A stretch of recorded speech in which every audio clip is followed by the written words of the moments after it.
Okay, maayong adlaw sa tanan, no? Sa atong mga viewers o subscribers sa atong YouTube channel. Inyong higala nga sa atong gamay sa atong channel si Pastor Robin Irames, pastor sa Temple Heights Baptist Church diri sa Hingoog City sa Northern Mindanao. Katapusan nga syudad sa Misamis Oriental, no?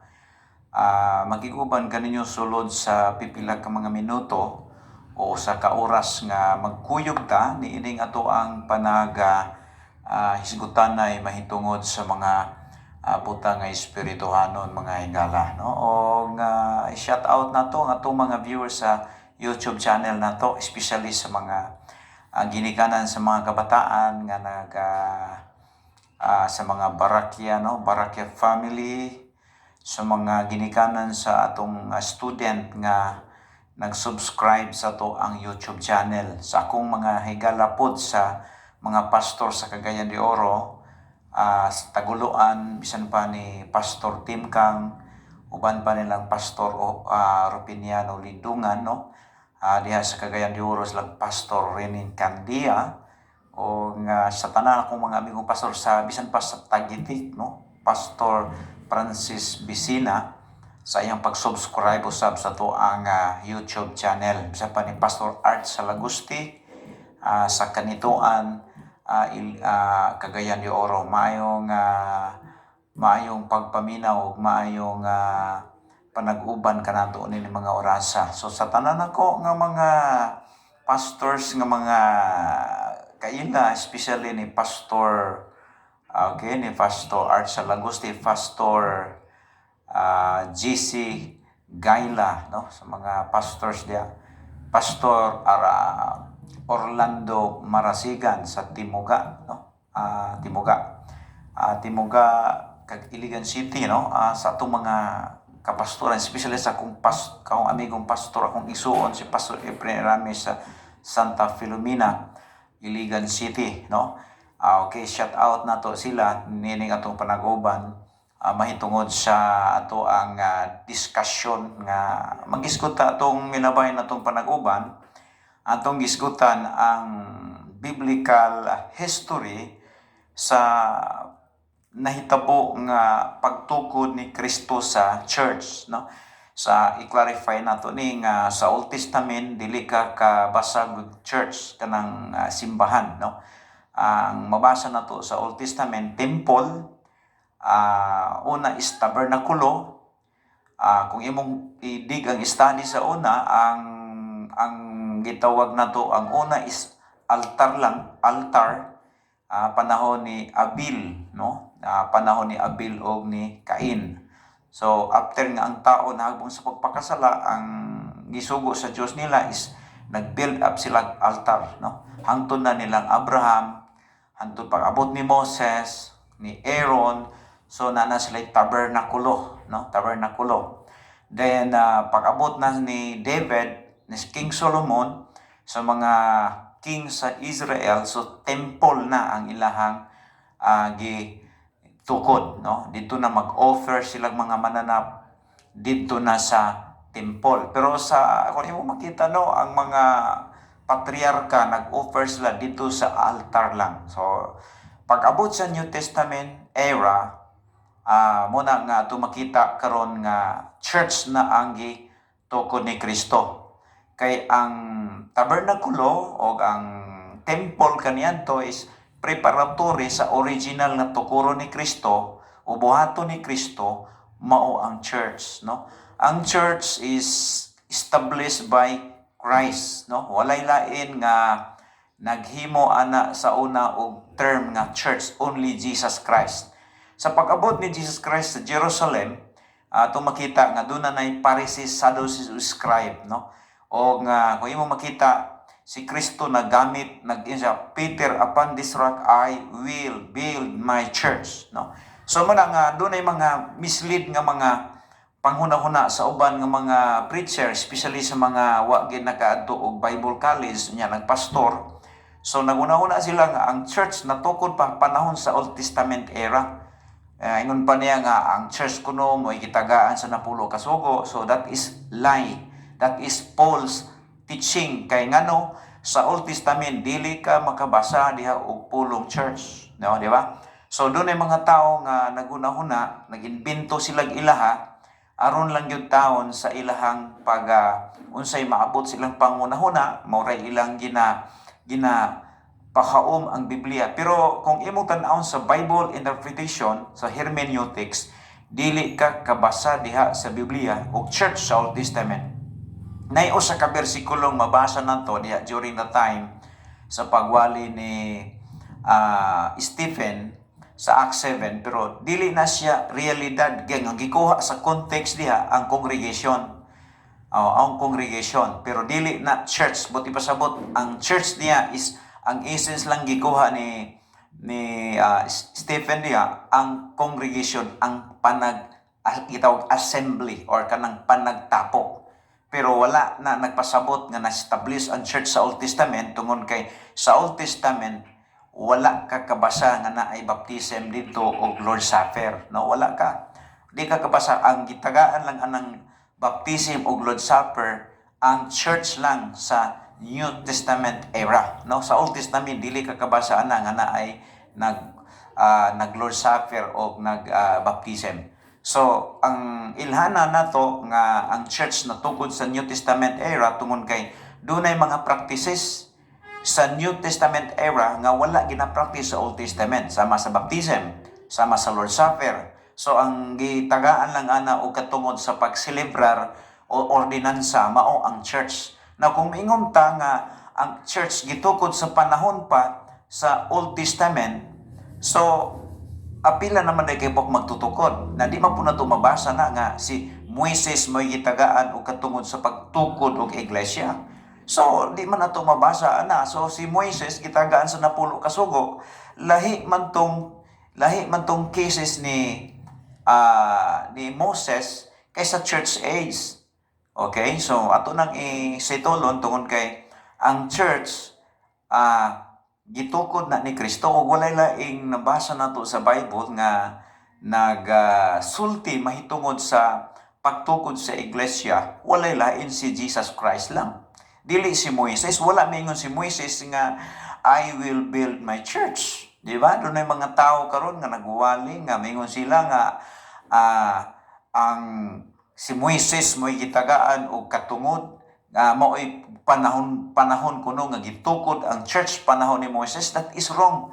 That is a big lie. So kung doon na mo'y mga preacher nga nagsuwali niya na, so muna ang mga false preacher, muna ang mga pastor, nagpastor-pastor, mga pastorito Kay kung imong basahon sa Bible, di ka kabasa sa Old Testament nga nag-ingon si Moises nga I will build my church. Only Jesus Christ lang. So, kung mingon ta nga gitukod ang church panahon ni Moses, dili na unta si Christ musulti ni Pedro nga tukuro niya pagbalik ang iglesia. So, that is false teaching mga higala, especially sa mga pastor karon nga mga wagid ka eskwela theology. O niya kanang maisugon kaayo magsulti nga ang church na tukod sa panahon ni Moses, mao na ang pag-identify nato nga mga mini nga na sila nga mga magwawali. Kay wala man na sa Biblia nato mabasa. Ila lang gi pahaom ang mga bersikulo, gipanglugit sumala silang ideya. Now, dito sa Biblia, kaya ang Biblia manggod, mao manggod ni ang muhusay, although nagamit silang Biblia, pero ang gibuhat nila, ilang gihimuan nila, ilang kining gitawag i-interpret kunuhay nila, gihimo nilang simbolikal ang usa ka butang nga literal, no?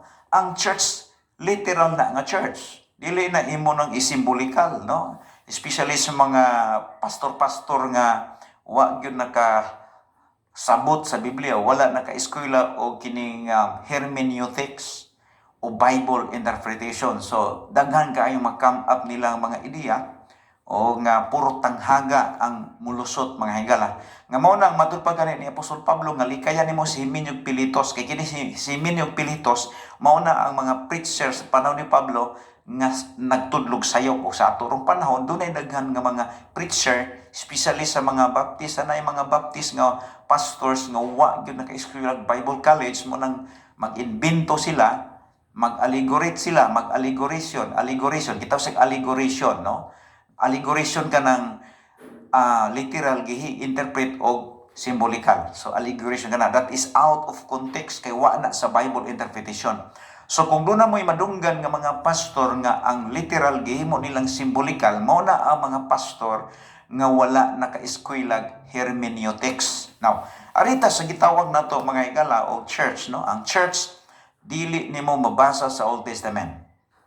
Ang church dili nimo mabasa sa Old Testament. That is very clear. Only Christ nagsulti diha sa Matthew 16:18 is a Peter, upon this rock I will build my church. Now, adto ta sa atong pagstuon atong milabay atong video, kinsa man ang magtutukod sa iglesia, dili si Moses kundi dili si Jesus Christ. No, kay dili kakabasa sa Bible nga si Moises nagsulti nga tukuron yang iglesia, si Jesus Christ lang nagsulti na. So, mo na mga higala nga kung imong tan-awon, wala natukod ang church sa panahon nilang Moses. Natukod ang church panahon na pag-abot sa bagong tugon, no? O bagong tugon kay ang Old Testament gitawag sa the book of preparation and then New Testament the book of manifestation. So makita na to ang gitawag na to mga higala pagsabot sa Biblia. Sa Old Testament dili ka kabasa og church. Monay atong ibutang sa atong pangunahuna kay bisag unsaon nimo basa diha gikan sa Genesis ngadto sa Malakay, di ka kabasag usa ka word nga church diha mga higala, no? So mo na nga atong i-clarify kay daw nay daghang kaayo nga mga nasipyat ni ini kay sa Old Testament dili ka kabasa nga nagpractice dito baptism og Lord's Supper. Di ka kabasa na son only sa New Testament era nga dunay nagpractice na because ang gitagaan ni Kristo og katungod ang church, no? Ang church. Now, atong gihisgutan nga ang church 28 AD mao na ang dating approximately mao na ang mga tuig nga si Kristo nag-organize sa church, no? Nag-organize sa church. O nga atong gisgutan pod atong milabay nga ang church na develop dito sa Sea of Galilee sa iyahang pagtawag ni Andres, ni Simon, Peter o ni John o si James nga anak na si Zebedeo, no? Because ang ang church meaning is called out for the specific purpose. Called out for the specific purpose. So mo na siya ang meaning sa church, no? Ang church nakita na to nga pagsaka ni Kristo sa langit, adunay member sa church nga 120, no? Imo nang mabasa diha sa Acts chapter 1 verse 15. Tanaw na to ha. Tanaw na to. So pila man kabuok ang member sa church, pila man ka membro ang gitukod ni Kristo nga simbahan, pila ka buok member. So nagsugod sila sa dosi unya pag human gyud ni Kristo si ang ministry pag adto sa langit niya, dunay gibili niya nga 120, no? Kining 120 wala na na-appeal sa lista ni si Judas kay namatay naman si Judas ani.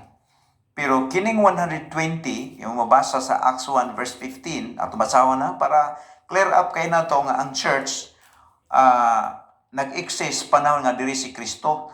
Ang unang membro ani ang 12 apostol, 12 disciples. So ang 12 disciples na natudloan ni Kristo within 3 years and 6 months, so gihimo dayon sila ni Kristo nga apostol. Now ingon din ng Bible, there is Acts 1 verse 15, ingon sa and in those days Peter stood up in the midst of disciples and said to the number of names together with about the 120.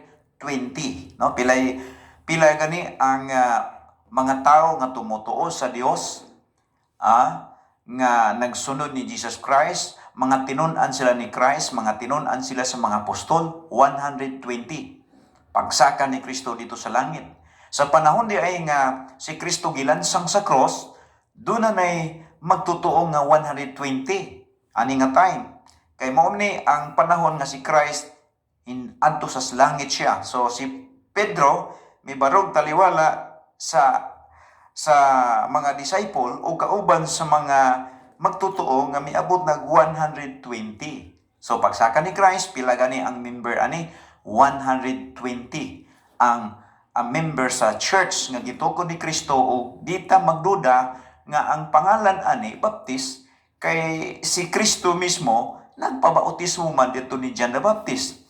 Di po nato ikasulti nga si John the Baptist maoy hawod si Christ membro si Jack Christ membro ni John the Baptist. Kay kung imong tan-awon sa Matthew chapter 3, si John the Baptist gani gustong magpabaptize ni Jesus Christ. Pero ang gibuhat ni Jesus Christ iyang gibalibaran ng pagbabaptize, kundi siya noon mismo ang may submitar sa baptism ni John, because usa lang ka tao ang gitagaan sa Ginoo diri sa kalibutan nga maoy mo baptize, maora gud si John the Baptist ang aprobado nga baptism nga dito sa langit. Way lain si John the Baptist mo nang ingon ang Matthew chapter 3 verse 14 nga ingon siya nganong ingon si John the Baptist nganong miari magkanako ako man untay angayan nga bautismohan nimo. Pero mingon si Jesus Christ nga pasagda ilang ni para pagtuman sa tibok nga pagkamatarong. So kung baga si John the Baptist dili siya matawag nato nga membro ni Jesus Christ. Kay gani sa iyang pag-approach dito ni Jesus Christ, mailaman nato nga si John the Baptist nagrespeto sa pagkamanluluwas ni Kristo. Nagrespeto sa pagkamanluluwas ni Kristo. Gani, si Kristo yun ang pinaka-head mga higala. No? Mga higala ko sa Facebook. Kay sa YouTube channel na to. Ato ning clarify kay adunay daghang kaayo nga magunahuna. Ingon pa nga si Kristo, membro ni John the Baptist, piting sayo pa ni Modoy. No? Kay nakadungog ko, nagwali lagi. Nga si Jesus Christ kuno, membro kuno ni John the Baptist. Pero ang tinodili na mao ang istorya mga higala sa Biblia. Kung imong mabasa ang Matthew chapter 3, makita na to diha nga ang pagkahawod ni Kristo. Pagkahawod ni Kristo, tali ni John the Baptist, gani si John the Baptist may respeto sa baptism, may respeto ni Jesus Christ. Ingon siya gani sa verse number 14, ingon siya nga, but John forbade him. Kasama na, ito pa, may balibad. Ingon sa 13, then cometh Jesus from Galilee to Jordan unto him to be baptized of him. So, muadto si Jesus Christ kay gusto siyang magpabaptize ni John the Baptist. Pero in verse 14, but John apan si John forbid him. Balibad siya nga, dili pwede nga magpabautismo ka na ako. Ako'y angayan ni mong bautismuhan. Meaning, si John the Baptist, dili siya membro ni Jesus Christ. Pero, nganong nagpabaptize man si Jesus Christ ni John the Baptist? Tungod kay ang baptism ni John, para man to sa mga maghinulsol sa ilang mga sala. Mo ni mabasa sa verse number baptism of repentance. Ang baptism ni John. Katong mga tao nga gustong maghinulsol, magpabaptize sila ni John. Pero nga naman nga si Christ nagpabaptisi man, but pasabton nga si Jesus Christ dunay sala. No, walay sala si Jesus Christ because He is God. Pero nagpabaptize siya dito ni Jesus Christ and dito ni John the Baptist, si Christ, tungod kay symbolize kini sa gospel. No? Ang symbolize sa baptism ni Jesus Christ dito sa River of Jordan, symbolize kato nga pagabuhato niya dito sa cross Kalbaryo, ang kamatayon, ang pagkalubong o pagkabanhaw. So, pero sa lain nga mga tao nga magpabaptize ni John, that is baptism of repentance. Pero sa case ni Jesus Christ, ang iyang baptism is not repentance kay siya walay sala. Dili sa sapayan nga maghinulsol kay siya walay sala. Ang baptism niya is refer sa iyang kamatayon, sa iyang paglubong o sa iyang pagkabanhaw. Munang ingon siya sa verse 14, but John forbade him, saying, I have need to be baptized of thee. I comes thou to me. Yung makita siya, kung yung makita niya ang terminology nga gigamit ni John, hinghural siya sa pagka-God ni Jesus Christ. Hinghural siya. Sa dili, pwede. Ako'y ang ngayon imong bautismuhan. Ingon si John. Pero may ingon si Christ sa verse 13, and Jesus answering said unto him, suffer it to be so now, for thus it becometh us to fulfill all the righteousness. Sa tupa sa buhata lang sa ni karon aron sa pagtuman sa tibuok nga pagkamatarong. Ano man kay ang baptism ni John ngadto ni Jesus Christ, not baptism of repentance. Kini nga baptism mao kini ang symbolize sa kamatayon ni Kristo sa iyang paglubong o sa iyang pagkabanhaw. So kung imo kining mabasa dinhi diri sa Romans chapter 6, makita na to ang essence sa gospel. Kung yung makita mga higala, ang baptism ni John the Baptist, ang baptism ni Jesus Christ to John the Baptist is not for repentance, it is for predicted for the suffering of the Savior on the cross of Calvary. Nagtanaw siya sa looking forward sa buhato niya dito sa cross Calvario. Unsa man ay meaning sa baptism diay? Kung yung makita sa Romans chapter 6 verse 1, ingon siya sa verse number 3, now we not that so many of us were baptized into Jesus Christ, were baptized into His death. No?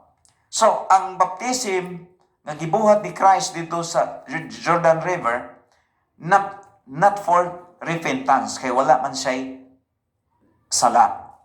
Ang iyang baptism is to demonstration sa gospel. Demonstration siya ang suffering nga iyang buhaton dito sa krus Kalbaryo, sa iyang kamatayon. Now, muna siya nga, si John the Baptist, gitawag siya og forerunner of Christ. Siya lang ang gi-authorize sa pagbaptize ni antong naghinulsol. Ikadua, siya po ang gi-authorize sa pagbaptize the only begotten Son of God, the only Savior, Jesus Christ. No? So muna ang posisyon ni John the Baptist. Di ta magunahuna nga si John the Baptist hawod siya kay Jesus Christ. No. Walay makalabaw ni Jesus Christ kung sa unod lang. Pero si John ang iyang trabaho, hing honor si Kristo sa baptism ni John, kay nahibalo siya nga si John lang ang gi-authorize sa God the Father nga mubautismo og tubig, timaan sa ilang paghinulsol o ang bautismo niya, tali ni Kristo, ang iyang baptism, nag-demonstrate si Kristo sa iyang kamatayon, sa iyang paglubong o sa iyang pagkabanhaw. So, magkita na to mga higala, ninintak na nga klaro kayo nga ang church nag-exist yun sa New Testament yun. New Testament, panahon ni Jesus Christ. Kaysa si Jesus Christ, sa diri pa sa kalibutan, nagkuan siya, nagbaptism siya, nagbaptize siya. Kung imong mabasa ang John, tanaw na to ang John chapter 4, makita na to nga nagbaptize pa pagkahuman ni Jesus Christ og baptize, apil po ang mga apostol, motong ang bautismo ni John, ang mga apostolis gibautismuhan gid silang hurot ni John. So dita magduha-duha nga ang bautismo ni John the Baptist maoy authenticated or aprobado sa langit. Kung imong mabasa ang Bible diya sa John chapter number 3 verse 22, singon dinhi, humani ini si Jesus ug ang iyang mga tinun-an nangadto sa lalawigan sa Judea. Naman mo nang ingo nga ang church, ang establishment sa church dito sa Judea Peninsula. Ningon siya, nagpabilin sila dito og pipila ka adlaw uban kanila og nabautismo sila. Na verse 23, nabautismo usab si Juan dito sa Inon nga dili layo sa Salim, kay daghan ang tubig dito, nangadto kaniya ang mga tao o sila gibautismuhan niya ni adtong higayuna siwan wala pa bilangguan. So si Jesus Christ human nagbaptism, nagbaptize siya, apil pong mga disciples niya. So muna nga ang church wala nag-exist sa panahon sa Day of Pentecost.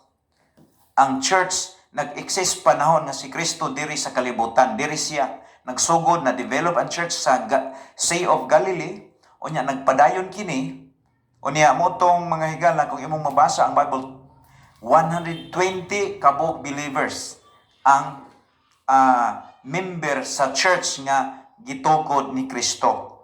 120. Pero ang nakadawat ani og Holy Spirit ang 11 lang.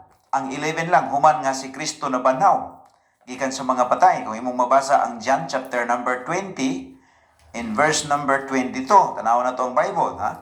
Pasama sundan ko ninyo.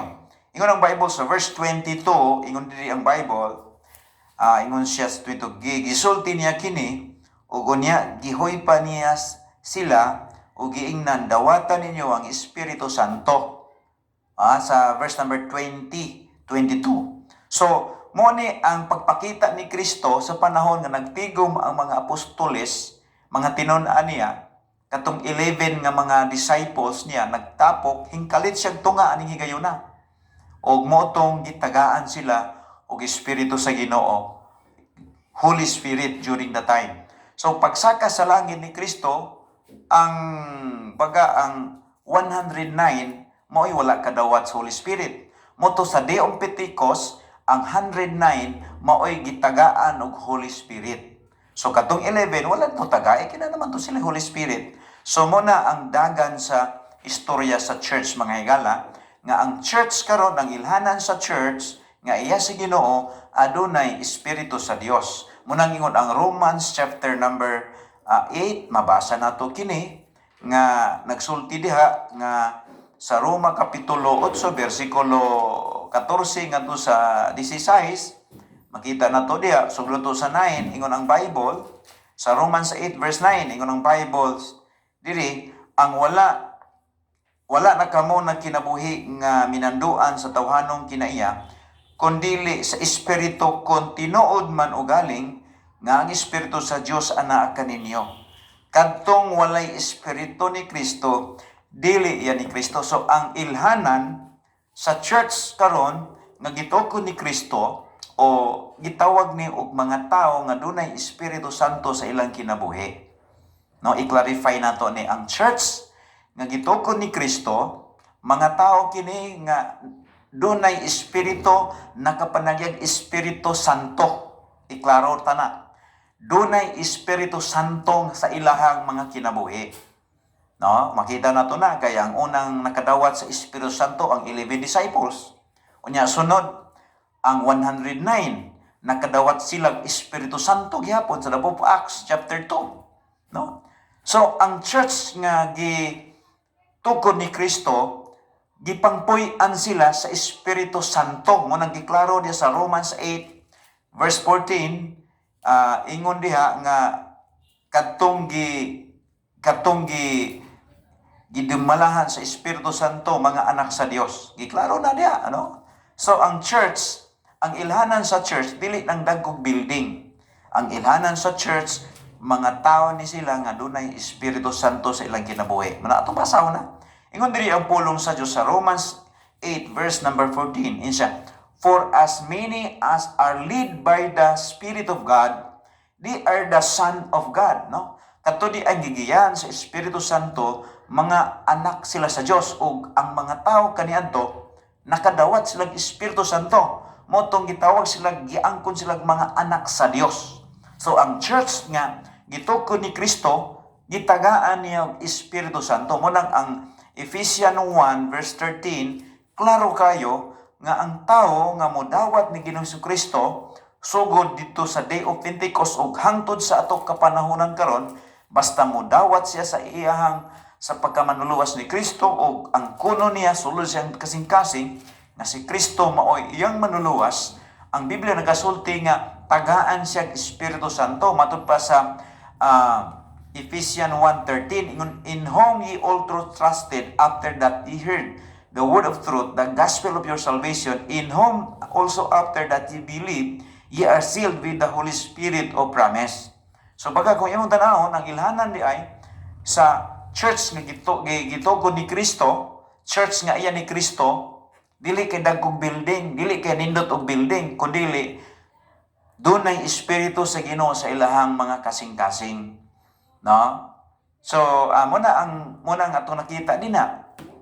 Now, expose na ni, nga gikan sa panahon sa Pentecost, o hangtod sa rapture, ang church, dunay espiritu sa Ginoo. O kining mga tawanan nga dunay espiritu sa Ginoo, magkinabuhi sila subay sa gidiktaw isugo sa Espiritu Santo, mga higala. No? Muna kung ikaw, wa pa kay Holy Spirit, bisan og dugay na kadya sa simbahan diya kung asa ka nga fellowship, kung wa kay Espiritu sa Ginoo, dili jud ka iya sa Ginoo. Kay mo man ay ilhanan sa Ginoo na kay Holy Spirit, ang Holy Spirit silyo na sa mo kasing-kasing, ug ang Holy Spirit mo man magtudlo nimo unsaon pagkinabuhi nga uyon sa iyang gusto. Mo nang ilhanan sa iglesia gitukod sa Dios. So ang church gitawag po ni sa ambasador.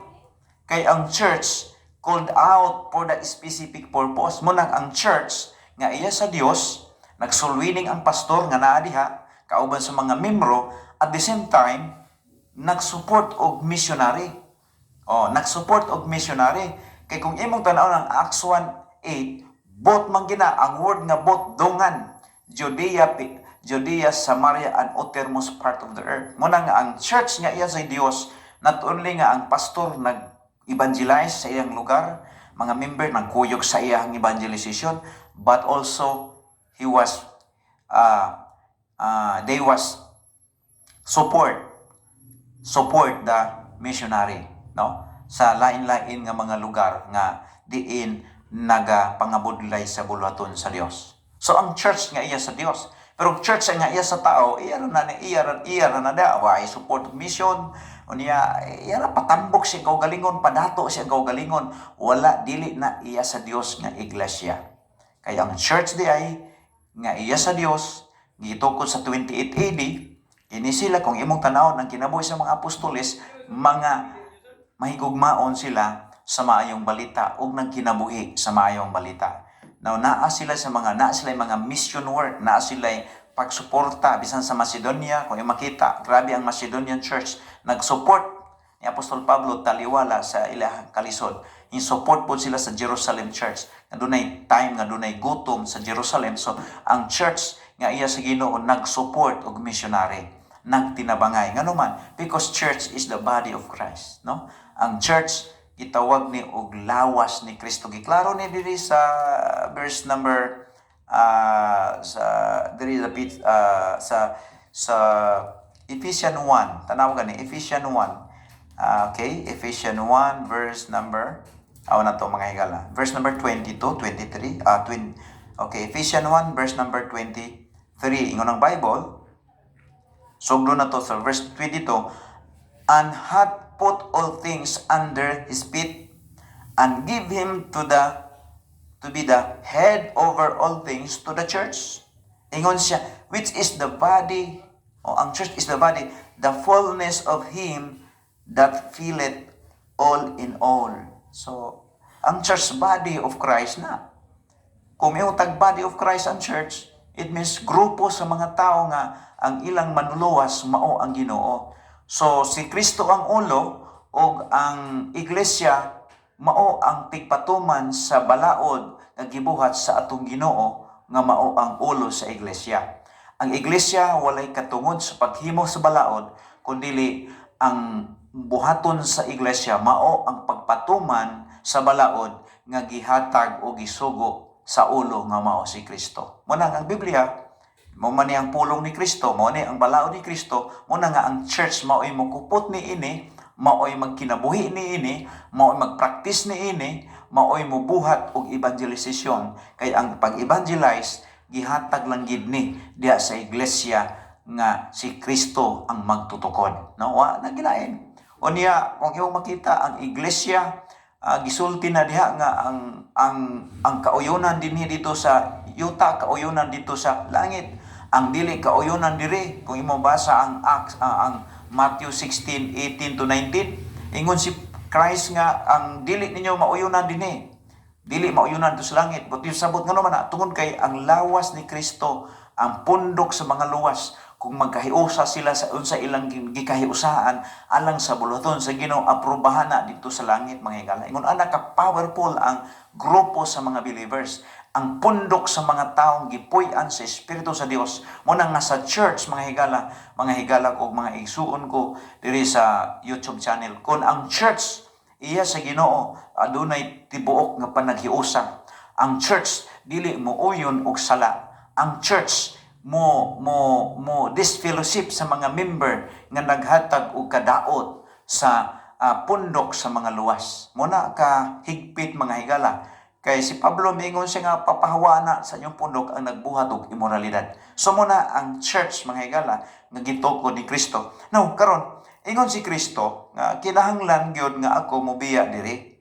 Kay kung dili mobiya diri, dili mo puli ang espiritu sa kamatuoran. Imo nang mabasa sa John chapter 16. O imo mabasa diha mga higala nga si Kristo gyud kinahanglan gyud siyang muuli dito kay kung di siya muuli ang espiritu sa kamatuoran dili mo ari sa mga believers kay naa pa man ang presensya sa anak. So kung imong makita diha ingon ana ang iyang gisulti.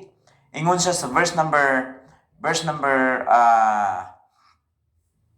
okay? Diha mga higala sa John chapter number 14 verse number 15 ato pa. Ingon siya mga higala, ingon siya dinhi sa 17 man tingali, 17. Okay, 17 ta. Kay mo ni importante na to nga mahibaluan ta, no? Okay? Diri sa 16 ingon ang Bible yung si Christ, wala ko kamo sulti ini nga mga butanga sa sinugdanan ina niya mga disciples. Kay ako uban pa man kaninyo. O karon nga muadto na ako sa nagpadala kanako wala hinuoy usa kaninyo nga mangutana kanakon asa ako paingon. Apan karon nga gisulti ko na ang tinuod mao nga mas maayo. 7. Apan ang tinuod mao nga mas maayo kaninyo nga biyaan ko kamo. Kay kung dili mo ani ang espiritu ang magtatabang, apan kung mubiya ako, ipadala ko siya kaninyo. Verse 8, unya inigabot niya iyang pailon ang mga tao sa kalibutan, mahitungod sa ilang mga sala o sa pagkamatarong og silot. So makita na to mga higala sa John 16 verse number sugod sa verse number 4 down to verse number 8 nga sa diha nga higuli si Kristo pagsultian niya na pa man ang mga disciples ani wa pa sila espiritu pero sa dihang gitagaan sila sa espiritu pag human og kabanhaw ni Kristo ang 11 disciples nahimo silang maisugon sa pagbarog o pagmantala sa kaluwasan o sa pagwali sa pagkabanhaw ni Kristo. Og motong pagsaka ni Kristo sa langit, ang tanang magtutuo sa the book of Acts chapter 2, ang 109, silang tanan nakadawat sa Espiritu Santo. Muna nga ang ilhanan sa iglesia nga gitukod ni Kristo, mga tao silang gipuy-an o gihimong balay sa Espiritu Santo ang ilang mga kinabuhi. Muna nga sa ato karong kapanahonan, ang iglesia nga gitukod ni Kristo, ma-identify na to na nga Baptist, unya ang Baptist, mga Baptist nga gipuy-an ang ilang kasing-kasing sa Espiritu Santo o sila ang mga gitawag og iglesia nga gipanag-iya ni Kristo. O nga mao kana mga higala ang lig-on nga basihanan based sa Biblia nga atong makita. So ang church unsa ganay kisa nagtukod si Kristo. Unsay gihatag ni Kristo sa iglesia duha ka ordinansa, bautismo ug Lord's Supper. Kano sa man nahitabong baptism ug Lord's Supper, wala ni nahitabo sa Old Testament, nahitabo ra ni diri sa New Testament era. Muna nga dili tinuod ang gisulti sa uban nga ang church na establish sa karaang testamento. Usa ka bakak ug usa ka bakak nga pagtudlo usa ka lingla kana mga higala. Kay ang tinud-anay ang church natukod sa panahona nga diri si Kristo sa kalibutan, no? O niya ang church gipuy-an sa balaan nga Espiritu Santo, o kini sila gitawag og gipadala sa Dios, pinadala mo na. Kung ikaw luwas ka, membro ka sa iglesia gitukod ni Kristo, naa kay Espiritu Santo, pinadala ka sa Dios, gitawag kag ambasador mo nang. Dili ko mutuo nga ang pinadala sa Dios, ang church gitawag sa send out. Ang mga apostoles gisin out sila, ang mga Kristohanon gisin out sila. Mo nang kung naa ka sa mga lugar diin gibutang ka sa Ginoo, ikaw ang misyonaryo diha. Mao nay prinsipyo nga gitudlo sa Biblia. Mo na nga ang church nga iya sa Ginoo nag-evangelize. Ang church nga iya sa Ginoo nagpuyo sa pagkabalaan. Ang church nga iya sa Ginoo growing church. Ngano man kugihan sa pagpangabig ug kalag, kugihan sa pagsangyaw sa may balita, kay nahibalo ang church nga sila pinadala sa Dios, no? O nga diri ra ko taman sa atong video nini mga orasa, sundi ko sa ikatulong video about sa church, kay atong i-series ang church discussion sa ato ang matag video nga atong i-upload sa YouTube channel nato mga higala.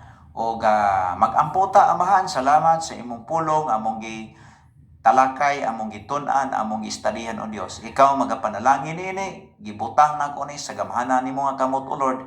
Wa ko mahibalo kung kinsa nga mga tao ang mutanaw ani, apan Lord nahibalo ko panalangin ni sila, pasabta sila Ginoo sa Bible principle, Bible interpretation, Bible based Lord nga mga teaching nga dili pwede Ginoong iliko o lubagon sa tao. Salamat sa imong pulong nga among gibasa, dalaygon ka sa way katapusan sa ngalan ni Jesus. Amen.